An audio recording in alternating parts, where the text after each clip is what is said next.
हाँ तो दोस्तों नमस्कार। आज का व्लॉग जो है वो हमारा है राम मंदिर पर।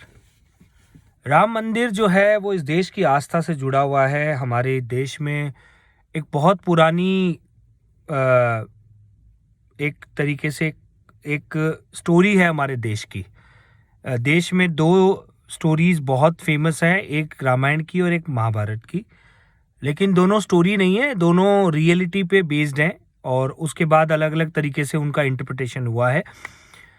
राम मंदिर जो है वो इस देश के सनातन लोगों के लिए एक बहुत ही प्रतिष्ठा और आप भक्ति से रिलेटेड आप बोल सकते हैं। राम मतलब हमारे बात में राम, हमारे व्यवहार में राम, हमारे जीवन में राम, हर तरीके से राम हमारे जीवन में है।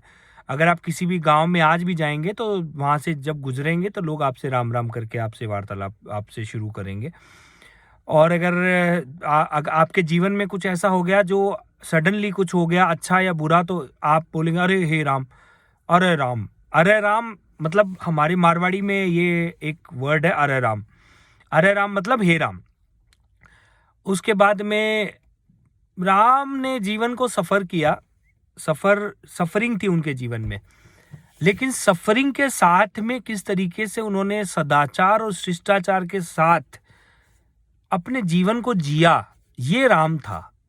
अगर आप देखें तो बचपन उन्होंने भी, जैसे एक राजा के पुत्र और पुत्रियां जो भी हैं, जो पुत्र जो हैं वो जाके किसी ऋषि मुनि के यहाँ पे जाके और पढ़ते हैं, उसी तरीके से उन्होंने भी पढ़ाई की। और उसके बाद में जब राजपाट मिलना था तो उस टाइम पे 14 साल का वनवास था। वनवास भी इतना इजी नहीं था कि चलो पड़ोस के किसी राजा के यहाँ घर जाके रह लें और वहाँ से फिर 14 साल बिता कर वापस आ जाएं।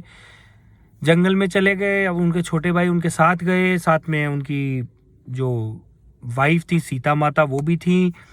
एक पूरी एक जर्नी है, बहुत हार्ड जर्नी उनकी थी। उस हार्ड जर्नी में किस तरीके से राम ने अपने आप को संभाला, ये है रामायण की स्टोरी पूरी। अब हम राम मंदिर की स्थापना कर चुके हैं और राम मंदिर जो है वो कोर्ट ने उसको बाकायदा अपने डिसीजन से अप्रूव कर दिया है। लेकिन ये भारतीय जनता पार्टी का सपना था और भारतीय जनता पार्टी का ये मुद्दा भी था। भारतीय जनता पार्टी के हर एक मैनिफेस्टो में राम मंदिर आता था और इन्होंने कोर्ट की हियरिंग को फास्ट और तेज करवा के और राम मंदिर को अब एक तरीके से अब राम मंदिर बन रहा है इस देश में।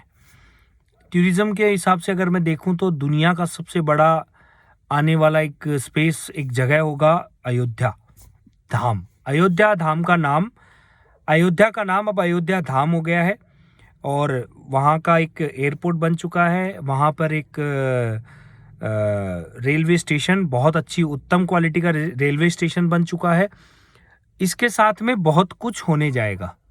मैं बड़ी बात नहीं कह रहा हूँ। आने वाले 10 सालों में अगर मैं देखूं तो राम मंदिर के लिए कम से कम 50 करोड़ से लेके 70 करोड़ लोग विजिट करेंगे राम मंदिर के लिए।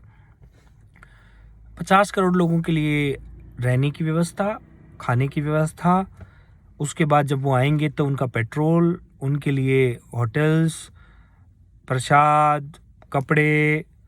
फिर अयोध्या आएंगे इधर से, हमारे राजस्थान से और इधर से एरिया से आएंगे, हरियाणा से, तो आगरा भी आ जाएगा, दिल्ली से भी आगरा आ जाएगा, पंजाब से भी आगरा आ जाएगा, तो आगरा भी लोग घूमेंगे। तो टूरिज्म के हिसाब से एक बहुत बहुत बड़ा स्कोप होने वाला है। और अगर उत्तर प्रदेश में इतना पैसा आने लग गया तो आप मान लीजिए कि देश बहुत जल्दी आगे तरक्की करने वाला है। 5 मिनट मेरे पूरे हो जाएंगे तो मैं लास्ट एक और बात करना चाह रहा हूँ। स्वर्ण जो है वो अब भारतीय जनता पार्टी के साथ जुड़ चुके हैं राम मंदिर की वजह से। इसलिए बात चल रही है शायद, या हो जाएगा, कि टीकाराम जूली को कांग्रेस जो है वो प्रदेश अध्यक्ष बनाने जा रही है और कांग्रेस ने अपने राष्ट्रीय अध्यक्ष भी जो चूज किए हैं वो भी दलित हैं। तो कांग्रेस इस बात को समझ चुकी है कि स्वर्ण का जो वोट है, स्वर्णों का वोट उससे दूर हो चुका है। अब जो बचा है वो SC/ST और महादलित ले लीजिए और मुस्लिम्स। अब देखते हैं आने वाले समय में क्या होता है। धन्यवाद।